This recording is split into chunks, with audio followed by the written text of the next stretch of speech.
Everyone, and welcome to our Year 12 CEAS workshop. So today we're going to be talking about the Special Entry Access Scheme. But before we get started, Michaela's going to welcome us.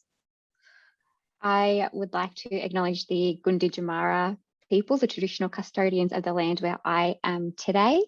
I would like to acknowledge their elders past, present and emerging.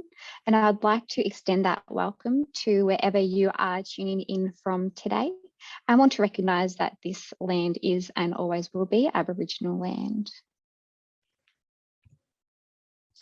So today we're going to be covering a few things. Firstly, we'll talk about what CEAS is, what you need to do to be eligible for CEAS, and how it's going to impact selection rank. We're then going to break it down into 4 categories, go through the evidence required, go through how to write an impact statement and get a statement of support. We'll talk specifically about COVID-19 and the 2019-2020 bushfires. And then we're also going to have a live CEAS application demo. And then we'll go through the really important stuff like how to submit, some tips and the dates for submission. Just be aware some of the content we cover today might be distressing, and if it is distressing for you, you're very welcome to close it, come back to it later and find some support. So before we begin, we want to find out what are the things that have actually impacted your studies.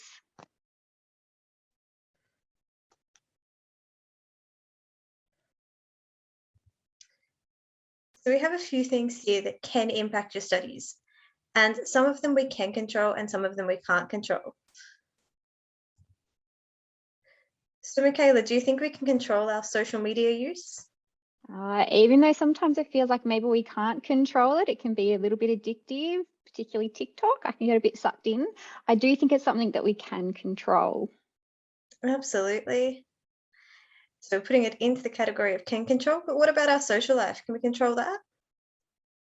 I think we can. What do you think? I think we probably can. Could definitely impact our studies, but I think it's something we can take control over.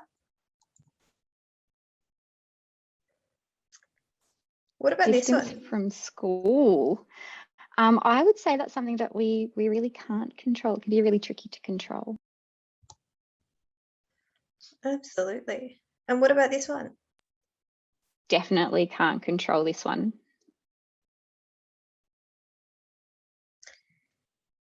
I don't think English is a second language. You don't think so? No, me either. No. Nor can we control the death in the family. That would be great if we could. Absolutely not. And being too busy with sport? I think that can be a bit of a hard one, depending whether you're sort of a high level athlete. So I would say for the most part, you probably can control it. What about you? I think I'd agree. It would really depend on the circumstances, but I think for most people, we probably can control that one. But global pandemics, we definitely can't. No, we can't. Money. What are your thoughts? I think we probably can't control money at all. No.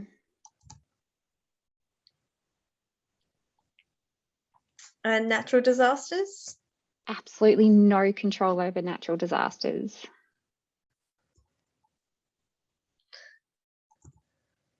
And part-time work, what do we think with this one? I think we can control it, but also sometimes we can't. Sometimes we have to work. We might have to help provide for our families. We might have to help provide for ourselves. But you can control talking to your bosses. Sometimes maybe you might need to swap some shifts around. Maybe there's a time where you can't work as much. So that way you can have some control. So it all depends on your situation. Yeah, I think that's exactly right. And I think that's probably closely linked with the money that we've already talked about that we can't control. So this is for the things that we've got no control over. So looking at CEAS or Special Entry Access Schemes, they help you with the things you have no control over, all that stuff that we talked about just before. So it allows universities and TAFEs to consider all these things or these circumstances that you have experienced and how that's impacted on your studies. It's designed to help ensure that they get a sense of your full potential. A single application is all you need for Cs when you're applying, which is fantastic, nice and easy, and it can really increase your chance of getting into university, but it's not a guarantee. And the outcome, importantly, of Cs is not shared with you. You're not going to get an email or a phone call to say that your Cs has been accepted. It is top secret. No one knows, not even the university knows. Only the people that deal with the applications know. So it's pretty easy, that one single application. And to apply, you're just going to go to the VTAC website and they really step it up for you. And this is just an example of what the VTAC website is going to look like when you log on. So you'll see something like this, and then you're going to apply for your Cs.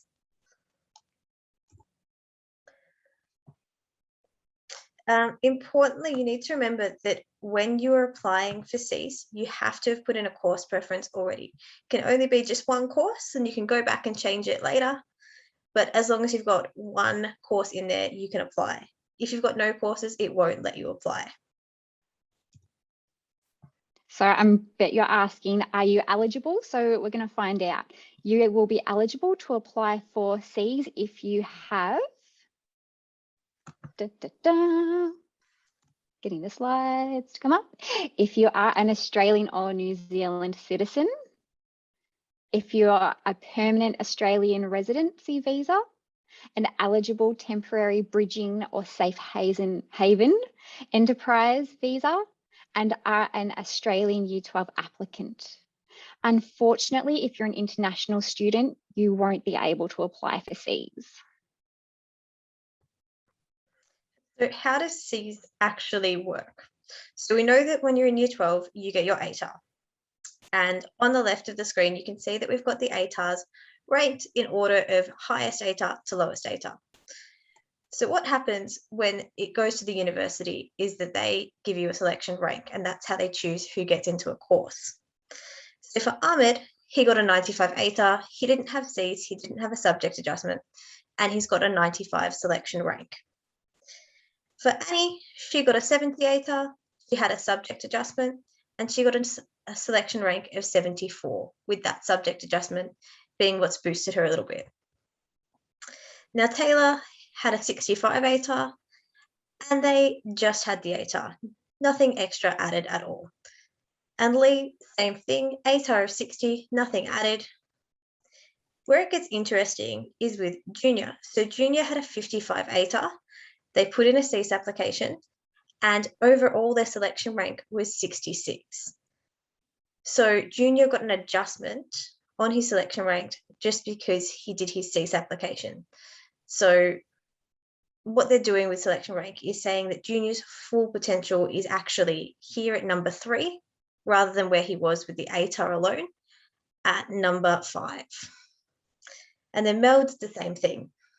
So didn't do any extras, no Cs, no subject adjustment, and just got a 50 ATAR.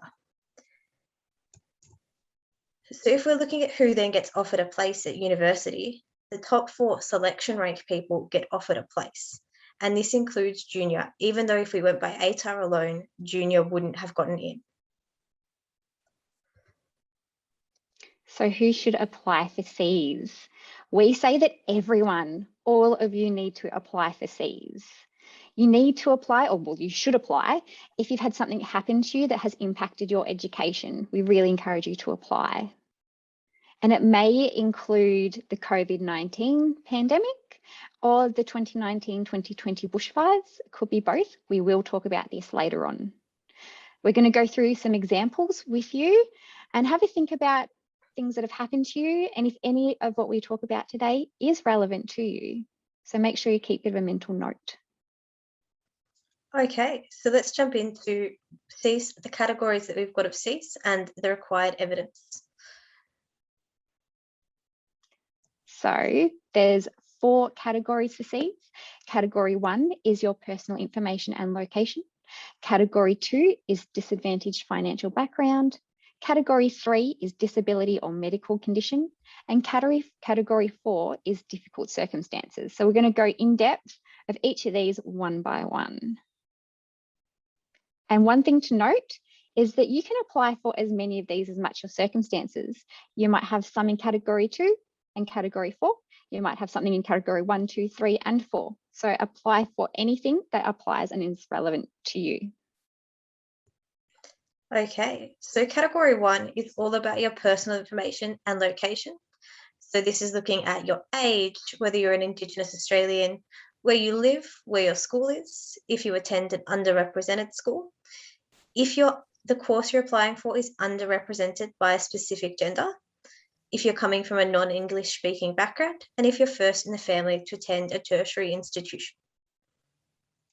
Now, applying for this one is really, really simple. You're going to open your SEAS application, click category 1, and it will automatically select yes. You don't need to provide any evidence because VTAC already has all that information. Once it's selected yes for you, you're going to click the submit button and then you're done. Category 1 is applied for. So just that yes is giving VTAC permission to share information that they've already got about you. So super easy. It's going to automatically select it for you. Just click submit.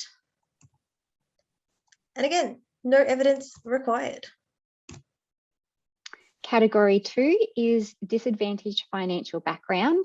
So eligibility for this category is if you yourself receive a Centrelink benefit, or if a parent or guardian receives some form of Centrelink benefit, if you have excessive financial obligations, if you have individual or family economic hardship, or if you have individual or family poverty. So there's 3 options for evidence for disadvantaged financial background. So the first, you need a customer reference number or a customer access number. So you might have one. So that's your own. Or you need some sort of a documentation. So like a letter from Centrelink, like this one here, that is evidence of, for example, a family tax benefit in the immediate family. So that might be your parent or guardian receives this. So it's really important that when you are uploading this and you have this document there, that you do point out what the relationship is. So you could write my mum, for example, just so that's on there. And the third option, I think we've got an example here. Yeah, so just here, the income statement is a bit of an example. So you might say Mary is my mum. You write on that. And just so you do know, it doesn't include JobKeeper. So JobKeeper, not included for this category. And here you can include an impact statement and a statement of support. So we're going to have a bit of a chat about what these things are. So your evidence required, an example. So when you log into VTAC, you're going to get asked these questions. Have you been disadvantaged by financial circumstances? If it's yes, you just click yes, and it will prompt you down to the next questions, and you just sort of keep going through answering. Easy peasy, as you can see. And one thing that is really, really important when you're doing this is that you cross out the tax file number. If you're not sure what that is, you can ask a parent or guardian and they can show you. Just make sure it's crossed out because that information is super confidential. So talking about the impact statements. So the impact statement is a statement written by you that describes the circumstances that you've experienced, what occurred, and the impact that it had on your education. So how do you write one? When you answer it, there's going to be 2 key questions that you need to address. The first one is what happened, and the second is how it impacted your education. So it's the what and the how, 2 really important areas. And just so you know, there's different character limits to how much you can write, but VTAC will let you know that. The other evidence is a statement of support. So a statement of support is a statement that's written by a responsible person who can confirm what happened to you and how it impacted your education. So a responsible person will look at your impact statement if you share it with them, and they just kind of back you up on that. They might even share some other information or see how it impacts your studies. So a responsible person is someone that's over the age of 21 and has known you for at least 12 months or the entire duration for the circumstances, whichever is shorter. And it's really important that this person is not related to you by birth, marriage, or de facto and does not live with you. So it just gets rid of any sort of bias that might exist there. So it could be a doctor, could be a teacher, for example, that you could see, not your parent or guardian. And if you want to get someone to write a statement of support with you, you don't have to remember all this information. VTAC has this handy document that gives all the information about providing a statement of support. So if you go to a teacher, for example, you can just say, can you please write me a statement of support for this? And you can give them this paperwork and they will know exactly what they need to write. So the next category is for a disability or medical condition. And this is category 3. So your eligibility for this one is any long or short-term learning, physical, sensory, or psychiatric medical condition, illness, or disability that you've experienced that has impacted your education. So it's really important that this is the one that is for you. There's a different category for if it's you're caring for, say, a sick parent or similar. So this is when you experience a disability or medical condition. So some examples, you might break your leg before a SAC, you might have dyslexia, or you might have some mental health problems. So evidence for this one is an impact statement and a statement of support. And the statement of support has to come from your treating healthcare practitioner. And it's got to detail the condition, its duration, and its impact. These can include a GP, a physio, a psychologist, a counsellor, and it can even include a school nurse. Just be aware that it can take a little while for these statements of support to be written, so make sure you're booking your appointments early and ensuring that the statements of support are ready before the closing date.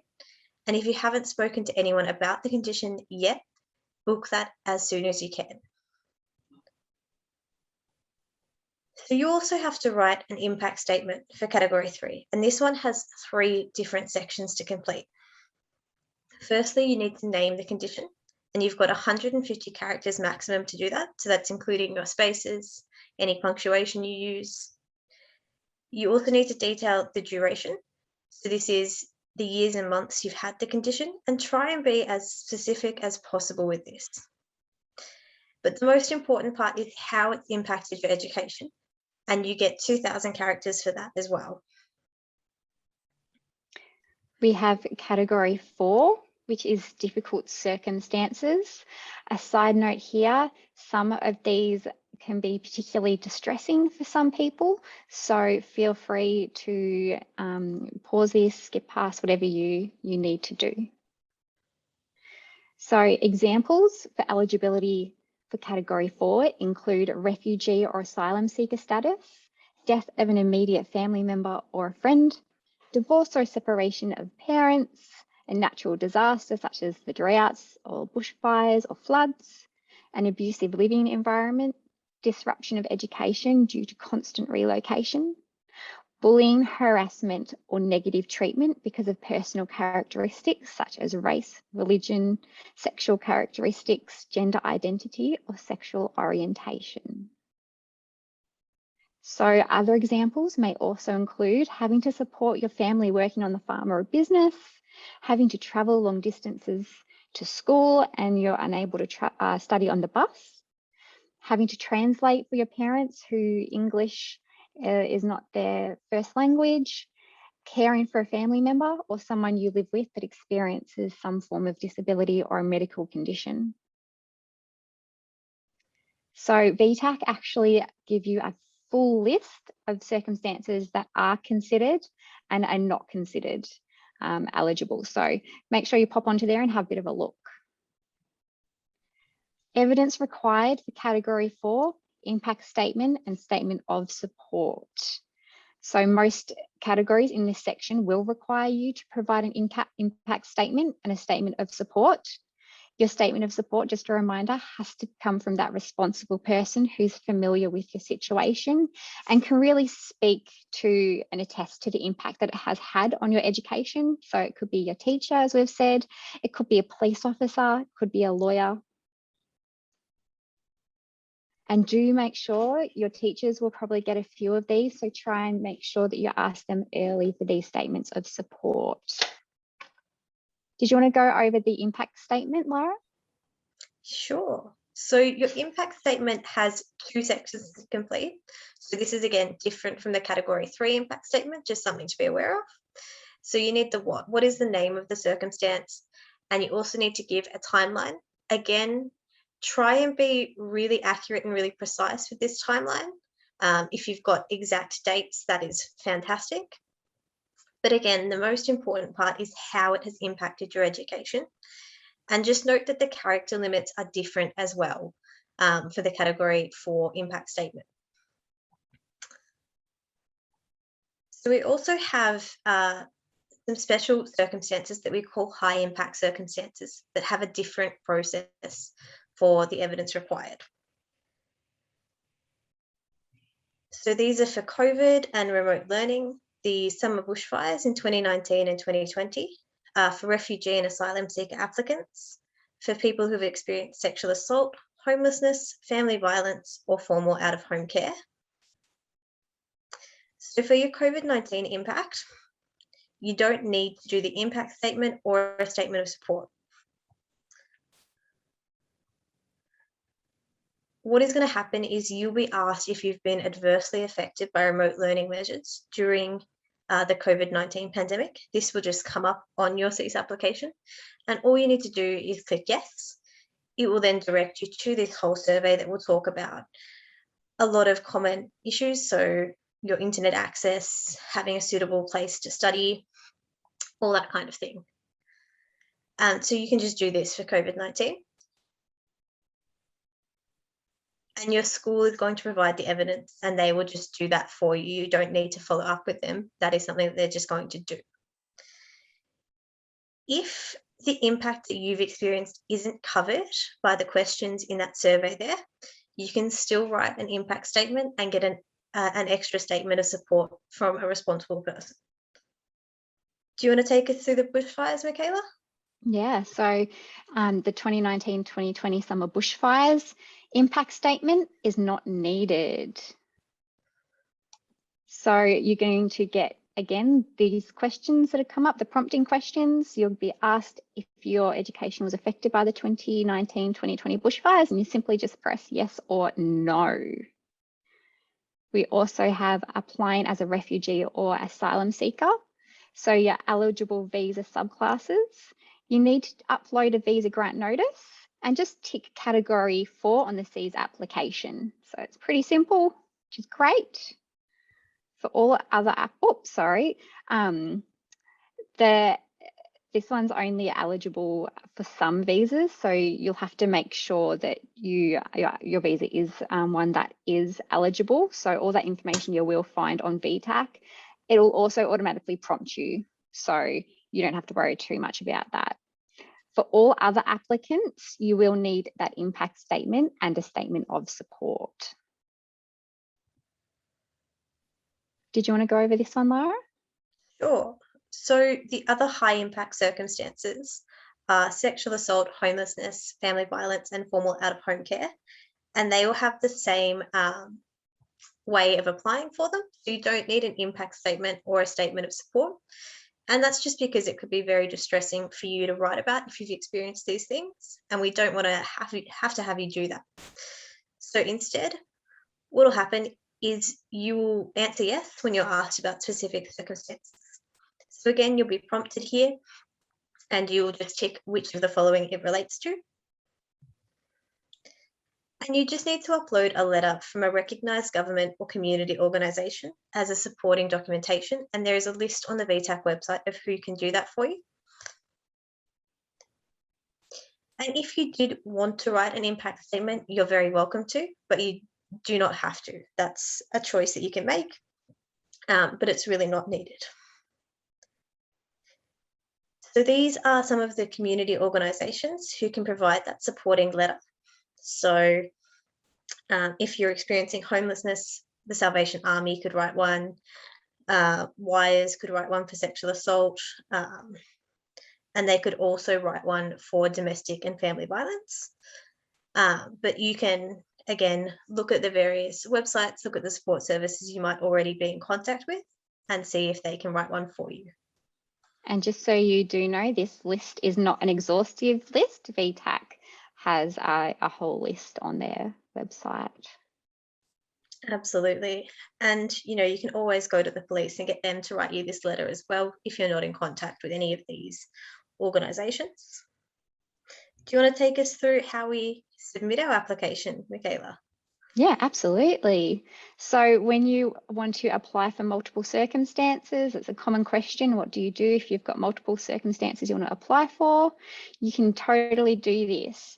What is important though is you only need to write one impact statement per category, but you can have up to 8 statements of support, which is fantastic because you might have a teacher and you might have a doctor that can both speak to similar categories and issues, but they might have different information. Like a doctor might have more specific information that they can share. So the example here is a what? Lived in a rural area, which meant I had to travel by bus for a long period of time.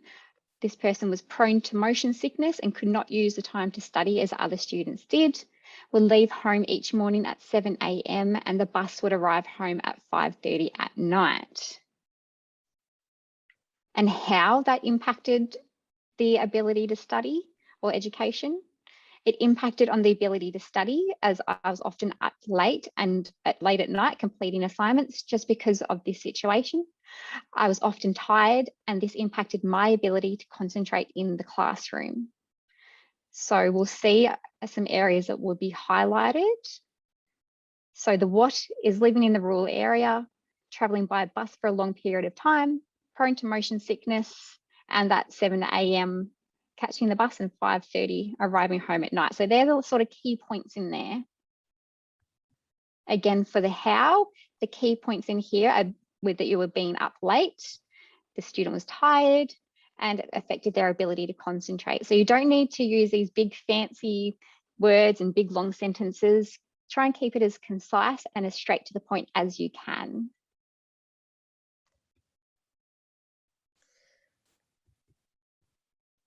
So we're going to go through some tips on how to do your CESE application. So first, we'd say when you're writing that impact statement, put it in a Word document first, and this way you can check your spelling, grammar, and make sure that you can check your character count because it will just cut you off, and you don't want to be cut off while you're talking about how it's impacted your education.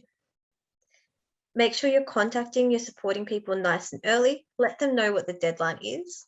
Book your appointments if you need appointments. So that's for category 3 particularly. And we'd suggest that you show your responsible person your impact statement. Don't be afraid to ask for help with it. This might be sitting down with a teacher while you write out your impact statement, and they will then help you write your statement of support. And this is just to make sure that you're both talking about the same things. Make sure you proofread it or read it out loud and just make sure it makes sense and it's actually saying what you want it to be saying and gets that point of the how and the what it is across. Use clear language, and don't forget the really important part is that what it is and how it's impacted your education. And include a lot of facts, don't be vague. If you had something that meant that you couldn't go to one period of class for 6 weeks, write that. Don't just say, oh, you missed a bit of class. Work it out. It just makes it a lot more, it makes it a much stronger statement. Do you want to take us through how we submit our evidence, Michaela? Yeah, absolutely. So there's 3 ways to submit your supporting evidence to VTAC.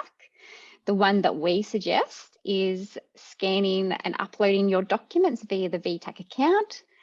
Nice, quick and simple. You can also send a hard copy via mail snail mail. It might take some time. It might get lost in the mail. Things happen. So there might be circumstances where this has to happen. But if you can perhaps talk to a teacher, if you don't have a computer at home, those sorts of things, there are people that you can talk to that might be able to help you get it uploaded via the computer. Yeah, you can also go to your local libraries and use their printers to help you scan, and you can just ask them to help you with it.